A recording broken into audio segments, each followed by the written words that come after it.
a unified synthesis of Edgar Cayce's afterlife visions, simulation theory, and Tom Campbell's Big Toe, theory of everything. Imagine reality not as solid and fixed, but as an intricate simulation, a holographically encoded environment designed for one primary function: the evolution of consciousness. Edgar Cayce's afterlife vision, with its structured astral realms, soul reviews, reincarnation, and higher planes of service, fits seamlessly within this paradigm. When viewed through the lens of simulation theory embedded in a holographic universe, Cayce's insights cease to be esoteric curiosities and instead become operational mechanics of an intelligently designed, consciousness-driven simulation system. The soul as a conscious player in a holographic simulation. In this unified model, the soul is the core conscious agent, akin to a player in an immersive, multi-layered virtual game. Earth, with its physical density and perceptual limits, is one of many training zones or server layers within a vast simulation stack. The human body is an avatar, a bio-coded interface that lets the soul navigate and experience the world. Death, then, is the moment the player logs out of one level and enters another, the astral plane, or post-game lobby. Cayce described the afterlife as a space of reflection and active learning. In simulation terms, this is where the player's journey is uploaded, reviewed, and integrated. Actions are not judged but relived from multiple perspectives to refine the soul's decision-making architecture. It's not punishment, it's a debug cycle. The soul watches the ripple effects of its choices, experiencing the emotional and energetic consequences not for guilt, but for growth. The astral plane as a higher dimensional runtime. Cayce's astral plane is structurally identical to what simulation theory predicts as a higher frequency domain layered above the base simulation. It is not made of physical matter, but of energy and thought. In the holographic model, reality consists of encoded information that projects perceptual environments based on the observer's frequency. In the astral, you don't go anywhere, you shift data bandwidths. Souls in this layer recalibrate, connect with other consciousness clusters, soul groups, and sometimes choose to re-enter the simulation.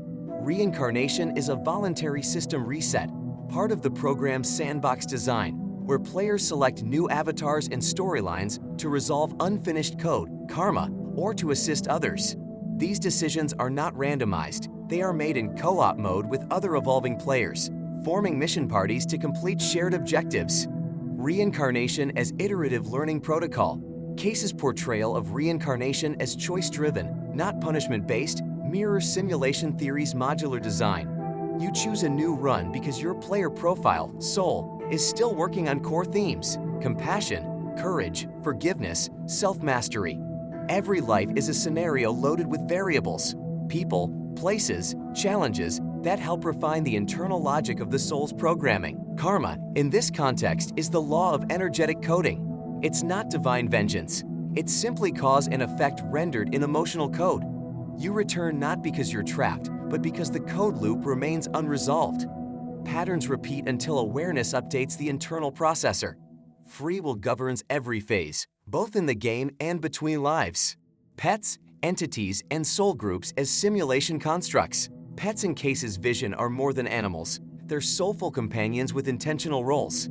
In simulation theory, they are subroutines or shared soul avatars designed to provide unconditional support or emotional learning opportunities.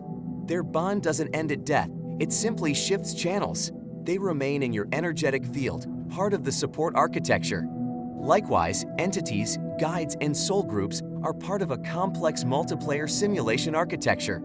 Some are advanced players, now serving as admins or developers, nudging, inspiring, or protecting others still in the game. Cayce spoke of councils and soul clusters. Simulation theory interprets this as collaborative mission design.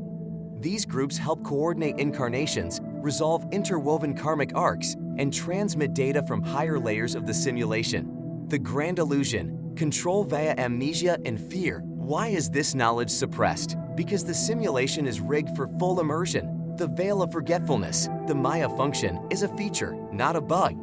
It ensures full commitment to the storyline. As Cayce warned, systems of power have leveraged this forgetfulness, using death fear to promote obedience and suppress awakening. A population that believes death is the end remains compliant. One that remembers its immortal, participatory nature becomes unpredictable, curious, and sovereign. Simulation theory explains why we forget to ensure game immersion, and Cayce shows how remembering, via soul review, empowers us to rewrite the rules. The dead as coders, guides, and system stabilizers. Cayce's description of the dead still working, guiding, and influencing Earth aligns with the idea that souls don't retire, they evolve into back-end developers. They don't interfere overtly, they inject subtle code. A dream, a warning, an idea. They form networks, councils that maintain the simulation's moral alignment during turbulent phases. These souls don't act as puppet masters. They respond to resonance. Elevate your vibration via truth, compassion, service, and you tune into their wavelength. It's not supernatural. It's sub-visible protocol matching. The interface isn't mystical. It's electromagnetic, vibrational, and informational. Graduation and the larger simulation network. Cayce's highest-level souls operate beyond Earth, serving in other dimensions. These realms, non-linear, telepathic, interconnected, mirror what simulation theory predicts about advanced simulations: less density, more coherence. Here, individuality blends with unity. The code becomes collaborative. The goals shift from self-realization to systemic evolution. The soul's journey isn't to escape the simulation but to master it, and then serve from within it or beyond it. Ascended beings are not above us. They are us, further along the learning curve, now acting as stewards of the simulation. Appendix: How Tom Campbell's My Big Toe mirrors this unified model. Now, let's bring in the insights of physicist and consciousness researcher Tom Campbell and explore how his work, My Big Toe, Theory of Everything, directly supports and enhances this holographic simulation view of Cayce's spiritual system. At the heart of Campbell's model is one core idea: consciousness is fundamental. Not the brain, not matter, not energy, consciousness. Everything else, simulated. Campbell proposes that what we call physical reality is really just a rendered data stream, virtual, digital, and governed by rules. Our purpose for being here: to evolve, to reduce entropy. In other words, to grow in love, clarity, and conscious alignment. Sound familiar? This is precisely what Cayce described: souls incarnating to learn, to heal, to become more aligned with their higher nature. In both models, life is not an accident. It's a curriculum. Earth is the classroom. The body is the interface. And death? It's just the log off before your next login. Cayce's soul review matches Campbell's post-life data audit. Instead of divine judgment, you experience your life from both sides. You see what you did, how it felt to others, and what you learned. It's not punishment, it's debugging. And reincarnation, for Campbell, it's simply re-entering the system with a new character to take on new challenges. You're not stuck. You're choosing to come back, refining your consciousness like software updating between builds. Even pets and guides fit in both models. Cayce says they continue to evolve or assist us after death.